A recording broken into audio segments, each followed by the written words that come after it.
ऐका आताच राष्ट्रवादी काँग्रेस पक्षाचे प्रदेशाध्यक्ष सुनीलजी तटकरे यांनी सांगितल्याप्रमाणे माझा पक्षप्रवेश 26 तारखेला माझ्या मतदारसंघामध्ये होणार आहे। मोठ्या प्रमाणामध्ये मोठ्या उपस्थितीमध्ये हा पक्षप्रवेश 26 तारखेला मंगळवारी संध्याकाळी होणार आहे। एकनाथ शिंदे यांच्याशी तुमचं बोलणं झालं का? हो, एकनाथ शिंदे साहेबांशी बोलणं झालं।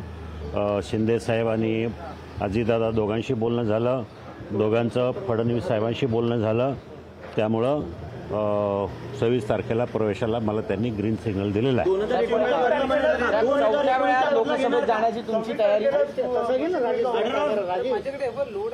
हे बघा, आता तुम्हाला सगळ्यांना मगाशी सांगितलेलं आहे की ज्या अर्थी मी पक्षप्रवेश करतोय त्या अर्थी बाकीचं काही उमेदवारी निश्चित होईल काय हे बाळपत प्रश्न विचारायची तशी गरज नाही आहे। 2019चा बदला घेणार का? मग त्यासाठीच उभं राहणार आहे ना। तुम्हाला खात्री आहे विजयची? 100% मला काय, माझ्या जनतेला खात्री आहे।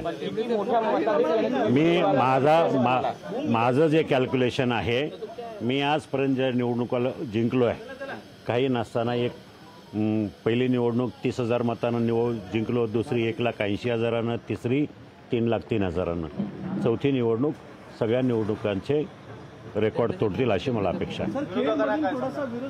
काही सांगायची गरज नाही, त्यांना सगळं माहिती आहे। नाही असं काय नाही। हे बघा, चेअरमन पद आहे ते तुम्ही आता सोडणार का? आता पण एक चर्चेचा भाग आहे। नाही, काही गरज नाही ते सोडायचं। त्याचा आणि ह्या उमेदवारीचा किंवा निवडणुकीचा काही संबंध नाही। राहिला प्रश्न तुम्ही काय विचारलं, हे बघा, विरोधाचा विषय असा आहे की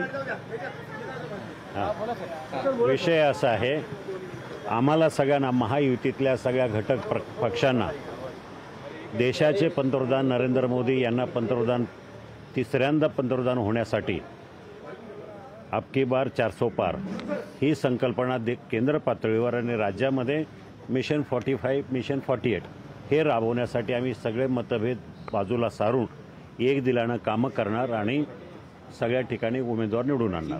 उमेदवार अजितदादांनी पळवला असं म्हटलं जातं? नाही, असं कुठलं काही म्हटलं नाही, कोणी काही म्हणत नाही तसं। हे महायुती आहे, हा कन्सेन्सस आहे महायुतीतल्या तिन्ही पक्षामध्ये।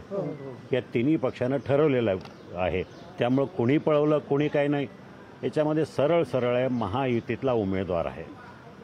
ठीक आहे साहेब, मोहिते पाटील यांनी पण विरोध केला होता, ते झालं ना, सांगितलं, त्याविषयी बोललो मी आता।